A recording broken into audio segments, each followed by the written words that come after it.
जिनको MP MLA बनना है, जिनको प्रधानमंत्री मुख्यमंत्री बनना है, वो ईवीएम पर सवाल खड़े करें। वो ईवीएम के खिलाफ बनोगे, जब एमपी एमएलए बनोगे, जब मुख्यमंत्री बनोगे, तब बन जाना भाई। फिलहाल जिस दौर में मुल्क गुजर रहा है, उस दौर में फूले अम्बेडकर आंदोलन को बचा लो, बाबा साहब का जो विचार है उसको बचा लो और अपने आने वाली नस्लों को बचा लो। अन्यथा वर्तमान समय में जो सरकार रूल कर रही है, एमएलए एमपी का चुनाव लड़ने के बाद के लिए आपके वोट मांगने के लिए आए, अपने संगठन के बैनर पर उससे कहिए ये हमारी मांगे हैं कि आप जीतेंगे। बड़े नेताओं का पीछा और उनसे उम्मीदें दोनों छोड़ दीजिए। वो अपने आप को, अपने परिवार को, अपनी प्रॉपर्टी को बचाने में मस्त है, उनको समाज से कोई लेना देना नहीं।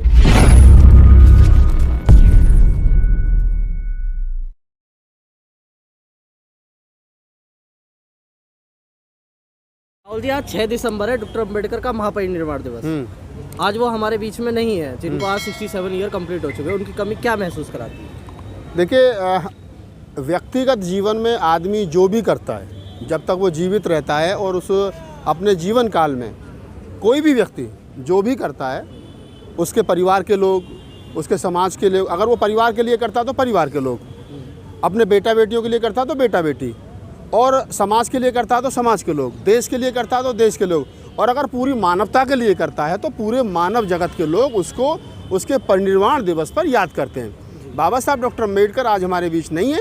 उनको तमाम मुल्क ही नहीं बल्कि पूरे विश्व की, पूरे धरा के जो समतावादी, मानवतावादी, अम्बेडकरवादी लोग हैं, बुद्धवादी, कबीरवादी, नानकवादी लोग हैं, वो आज बाबा साहब हमारे बीच नहीं है। उनको याद कर रहे हैं विश्व भर में, और जो बाबा साहब डॉक्टर अम्बेडकर के बताए हुए रास्ते थे उन पर चलने का प्रयास कर रहे हैं। लोगों को बता रहे हैं कि बाबा साहब आज के दिन हमारे बीच नहीं रहते। 6 दिसंबर 1956 को वो बता करके गए थे, मेरे जाने के बाद आपको क्या करना है। तो बाबा साहब नहीं हैं, ये दुखद है, लेकिन ये प्रकृति का नियम है कि जो इंसान आया है उस इंसान को जाना है। तो बाबा साहब नहीं हैं, वो चले गए, छोटी उम्र में चले गए, कम उम्र में चले गए, 65 साल की उम्र में। 10-20 साल और रहते तो शायद और चीज़ें बेहतर हो जाती, लेकिन वो अपने एक जीवन काल में जो भी कर पाए वो उतना कर पाए कि शायद लोग 100 जीवन में नहीं कर पाएँ। और उन्हीं की कोटेशन है कि इंसान का जीवन लंबा नहीं अपितु महान होना चाहिए। उसका कोई एक तरीके से जीवन का उद्देश्य होना चाहिए, उद्देश्यहीन नहीं होना चाहिए। तो बाबा साहब डॉक्टर अम्बेडकर पर जितना मैंने पढ़ा है, उससे मैं ये निश्चित रूप से कह सकता हूँ कि मुल्क भर के तमाम अम्बेडकरवादियों को आज के दिन संकल्प लेना चाहिए 6 दिसंबर को कि बाबा साहब डॉक्टर अम्बेडकर आज के दिन हमारे बीच नहीं रहते। हमारी ड्यूटी बनती है, हमारी जिम्मेदारी बनती है कि बाबा साहब का जो अधूरा कारवां रह गया था, भारत को बौद्ध में करना है। देश के अंदर समता, बंधुता, मैत्री, करुणा, भाईचारा होना चाहिए। आपके जो संविधान में फंडामेंटल राइट्स हैं वो सुरक्षित रहने चाहिए। इसके लिए प्रत्येक व्यक्ति को जो अम्बेडकरवादी है उसको इस दिशा में कार्यरत रहना चाहिए, और ये उसकी कार्य क्षमता में आता है। इस वक्त हम उसी जगह पर खड़े जहाँ पर बाबा साहब ने अंतिम सांसें ली थी, मगर यहाँ पर कुछ उन लोगों की संख्या कम नज़र आ रही है जिन लोगों के हितों के लिए बाबा साहब ने अपना जीवन समर्पण कर दिया। देखिए, आप कह रहे हैं कि संख्या कम है। पहली बात तो मैं बता दूं कि जब जन्मदिन होता है तो लाखों की, करोड़ों की संख्या में लोग रोड पर निकलते हैं, क्योंकि वो एक तरीके से उत्साह का दिन होता है, खुशी का दिन होता है। बाबा साहब पैदा हुए थे। आज क्या है कि आज के दिन बाबा साहब हमारे बीच नहीं रहते, तो आज कहीं ना कहीं गम भी है कि बाबा साहब हमारे बीच नहीं रहे, दुख का विषय भी है। आज के दिन ज़्यादातर लोग घरों में रहते हैं, और चैत्य पूजा जिसको हमारे यहाँ बौद्ध धर्म में कहते हैं, जो हमारे यहाँ बौद्ध भिक्षुओं की जो समाधि हुआ करती है, समाधि कहिए उसको या कुछ भी कहिए, उनको उनकी पूजा जैसे होती है। तो आज के दिन बाबा साहब को याद करते हुए अपने बीवी बच्चों के साथ में, परिवार के साथ में, बाबा साहब की स्टैचू के सामने 2 मोमबत्ती लगा करके उनको नमन करते हुए प्रत्येक व्यक्ति को अपने घर में कम से कम उनको याद करना चाहिए। बाबा साहब के द्वारा लिखे हुए किसी भी पुस्तक के 2, 3, 4 पेज जरूर पढ़ने चाहिए। बाबा साहब की 22 प्रतिज्ञाओं को दोहराना चाहिए, बुद्ध के 5 सील को दोहराना चाहिए, ताकि जो बाबा साहब डॉक्टर अम्बेडकर का सपना था उसको साकार किया जा सके। आप बाबा साहब की 22 प्रतिज्ञाओं को लेकर के बात चल रहे हैं, मगर वो तो विवादित हो चुकी है ना।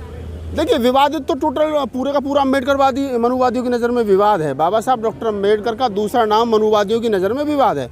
आज जिस दौर से मुल्क गुजर रहा है और जिस दौर में हम लोग खड़े हैं, जिस दौर में संविधान को जला दिया जाता हो, डॉक्टर अम्बेडकर मुर्दाबाद के नारे लगते हो, संविधान मुर्दाबाद के नारे लगते हो, आरक्षण मुर्दाबाद के नारे लगते हो, जिस दौर में कबीर को नकारा जाता हो, रैदास को नकारा जाता हो, फूले साहू जी महाराज को नकारा जाता हो, बुद्ध को नकारा जाता हो, डॉक्टर अम्बेडकर की मूर्तियाँ तोड़ दी जाती हो, उस दौर में अगर बाबा साहब डॉक्टर अम्बेडकर की 22 प्रतिज्ञा विवादित हो जाती है तो ये कोई बहुत बड़ी बात नहीं है, इस पर आश्चर्यचकित नहीं होना चाहिए। अगर जिन लोगों को बाबा साहब डॉक्टर अम्बेडकर की 22 प्रतिज्ञाओं से दिक्कत है, जिन लोगों को बाबा साहब की मूवमेंट से दिक्कत है, जिन लोगों को बाबा साहब के विचारों से दिक्कत है, तो मैं हमेशा कहता हूं कि आप लोग जो भारत सरकार बाबा साहब डॉक्टर अम्बेडकर की 40 से ज़्यादा किताबें छाप करके बेच रही है, उनको बंद कर दे।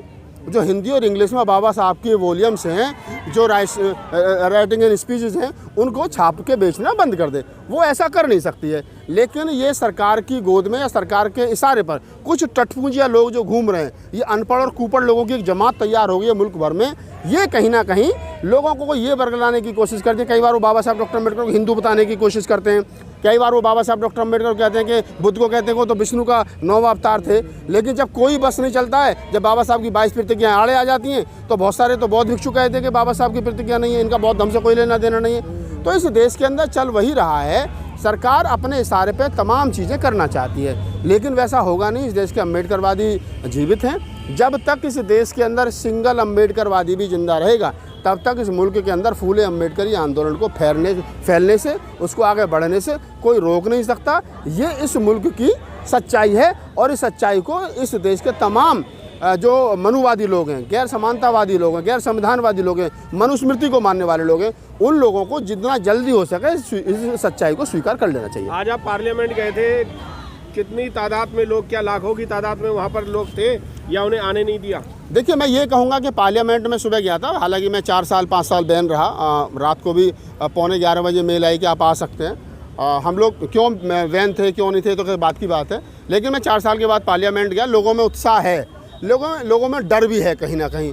लोग जिस प्रकार से वर्तमान समय में हमारे सरकारी अफसरों को डराया जा रहा है, प्रोफेसर्स को डराया जा रहा है, और जिस प्रकार प्रोफेसर रितु पिछले 100 दिन से अधिक समय से रोड पर न्याय की मांग के लिए बैठी है। कल परसों जो है वो लक्ष्मण यादव को नौकरी से निकाल दिया है, रतन लाल जी का प्रमोशन रोका जा रहा है, तमाम चीज़ें हैं, सरकारी अफसरों को नोटिस थमाया जा रहा है, उनकी सीआर ख़राब की जा रही है। ऐसे में लोग डरे हुए हैं, धंधे नहीं है, फिर भी लोग आ रहे हैं, बढ़ चढ़ करके आ रहे हैं। जो लोग आ रहे हैं उनका धन्यवाद है। संसद भवन में कितने लोग पहुँचे, कितने लोग बाबा साहब को पुष्पांजलि अर्पित करने के लिए पहुँचे, ये महत्वपूर्ण नहीं है।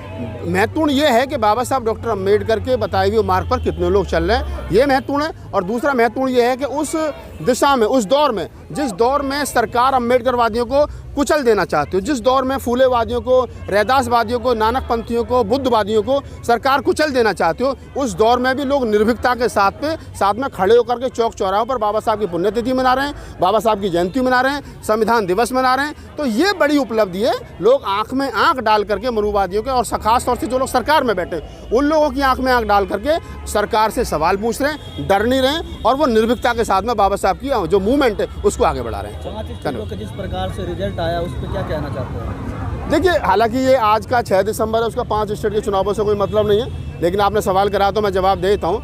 5 स्टेटों का जो चुनाव है वो हमको पहले से पता था, ये होना है। कांग्रेस हवा में थी, बसपा ने चुनाव को सीरियस नहीं लिया। बीजेपी का पन्ना प्रमुख भी पूरी अटेंशन भूमिका में था। बीजेपी वर्तमान समय में चुनाव कैसे लड़ा जाता है, कैसे जीता जाता है, उसका प्रत्येक कार्यकर्ता, उसका सिस्टम उस काम में लगा हुआ है, और वो इसीलिए चुनाव जीत करके आ रहे हैं। और मैंने पहले भी, कल भी कई चैनल डिबेट्स में कहा था, आज भी कह रहा हूँ कि जो लोग, राहुल गांधी अगर इंडिया गठबंधन बनाते हैं और ये कहते हैं कि हम इंडिया गठबंधन बना रहे हैं, तो ये भी समझ लेना चाहिए कि बड़ा दिल दिखाना चाहिए, तमाम लोगों को साथ में लेकर के चलना चाहिए। मोदी जी प्रचंड बहुमत के साथ में देश में आरएसएस और बीजेपी रूल कर रही है, उसके बाद भी वो 35-40 पार्टियों को लेकर के 2024 के चुनाव में जा रहे हैं। और राहुल गांधी अगर मध्य प्रदेश और छत्तीसगढ़ और राजस्थान में सपा बसपा और क्या नाम है निर्दलियों को नहीं साथ सकते, 3-4 पार्टियों को नहीं साथ सकते, तो फिर कैसे उम्मीद की जा सकती है कि आपका इंडिया गठबंधन 2024 में सफल होगा? राजस्थान से एक वीडियो वायरल हो रहा है जिसमें मुसलमानों की दुकानों को बंद किया जा रहा है, एक मंत्री जीतते हुए। देखिए, ये इस प्रकार के काम होंगे, ये कोई पहली बार नहीं हो रहा। इसी मुल्क के अंदर मुसलमानों की जो है वो दाढ़ी पकड़ करके जय श्री राम के नारे बुलवाए गए। इसी मुल्क के अंदर जब योगी जी की सरकार बनी तो मुसलमानों की जो दुकानें थीं उनको बंद करवाया गया, जो गोश्त की दुकानें थीं। तो ये हमेशा से होता रहा। जब जो आदमी जितनी ताकत में रहता है वो उसका ताकत का उपयोग और दुरुपयोग दोनों करता है। क्या लग रहा है राहुल जी, अभी जब आप रिजल्ट की बात कर रहे हैं तो इसमें आप लोग ईवीएम पे सवाल उठा रहे हैं, इसमें आपका मानना है? देखिए, मैं एक सोशल एक्टिविस्ट हूँ, मेरी जिम्मेदारी बनती है मैं फूले अम्बेडकरी आंदोलन को घर घर तक पहुँचाऊँ। मैं बाबा साहब का अनुयायी हूँ। जिन लोगों को राजनीति करनी है, जो लोग जिनको MP MLA बनना है, जिनको प्रधानमंत्री मुख्यमंत्री बनना है, वो ईवीएम पर सवाल खड़े करें, वो ईवीएम के खिलाफ आंदोलन करें। मुझे नहीं बनना, मुझे ईवीएम से कोई मतलब नहीं है। बहुजन नेता इकट्ठा नहीं हो रहा है, इस तरह हमारे लोग, कमजोर लोग, गरीब लोग पिट रहे हैं, समाज पिट रहा है, इस पर क्या कहेंगे? मेरे कहने से बहुजन नेता तो इकट्ठे होंगे नहीं। हर आदमी को राष्ट्रपति बनना है, हर आदमी को प्रधानमंत्री बनना है, हर आदमी को राष्ट्रीय अध्यक्ष बनना है। जब तक इन सारी चीज़ों से ऊपर उठ करके एक कॉमन एजेंडा बना करके सब लोग एक साथ नहीं आएंगे, इन नेताओं के चक्कर में समाज भी पिटेगा और समाज पिट रहा है। और मैं तमाम लोगों से कहता हूं कि ये जो एक लाइन हम लोगों ने मन मस्तिष्क में लिख दी है कि हुक्मरान बनना, ये हुक्मरान बनने की जिद छोड़ दो। जो सत्ता सर देश में रूल कर रही है उसके साथ बैठ करके टेबल पर बात करो, उससे कहो कि इस देश के अंदर 25% हमारी हिस्सेदारी है दलित समाज की, इस देश के बजट में 25% हमारा हिस्सा है, हमारा बजट हमारे हिसाब से खर्च करो, उसके साथ बैठ करके एजेंडा सेट करो। जब हुक्मरान बनोगे, जब MP MLA बनोगे, जब मुख्यमंत्री बनोगे, तब बन जाना भाई। फिलहाल जिस दौर में मुल्क गुजर रहा है उस दौर में फूले अम्बेडकरी आंदोलन को बचा लो, बाबा साहब का जो विचार है उसको बचा लो और अपने आने वाली नस्लों को बचा लो, अन्यथा वर्तमान समय में जो सरकार रूल कर रही है वो कुचल देगी, किसी को छोड़ेगी नहीं। क्या लगता है जिस प्रकार से बीजेपी जीत रही है और राजस्थान में, मध्य प्रदेश में दलित समाज पिट रहा है, क्या लगता है कि जो समाज है, गरीब समाज है, उसको अब शिक्षा से अपने सामाजिक संगठन मजबूत करिए। मैं सबसे कहता हूं दलित समाज खास तौर से अपने सामाजिक संगठन मजबूत करे, भाईचारा मजबूती के साथ में बनाए, दूसरों से झगड़े से बचे, संवैधानिक जो उसके राइट्स हैं उनको बचाने के लिए आंदोलन करे। और जो भी मुख्यमंत्री MLA MP का चुनाव लड़ने के बाद के लिए आपके वोट मांगने के लिए आए, अपने संगठन के बैनर तले उससे कहिए ये हमारी मांगे हैं कि आप जीतेंगे तो इन पर काम करेंगे या नहीं करेंगे। बड़े नेताओं का पीछा और उनसे उम्मीदें दोनों छोड़ दीजिए। वो अपने आप को, अपने परिवार को, अपनी प्रॉपर्टी को बचाने में मस्त है, उनको समाज से कोई लेना देना नहीं।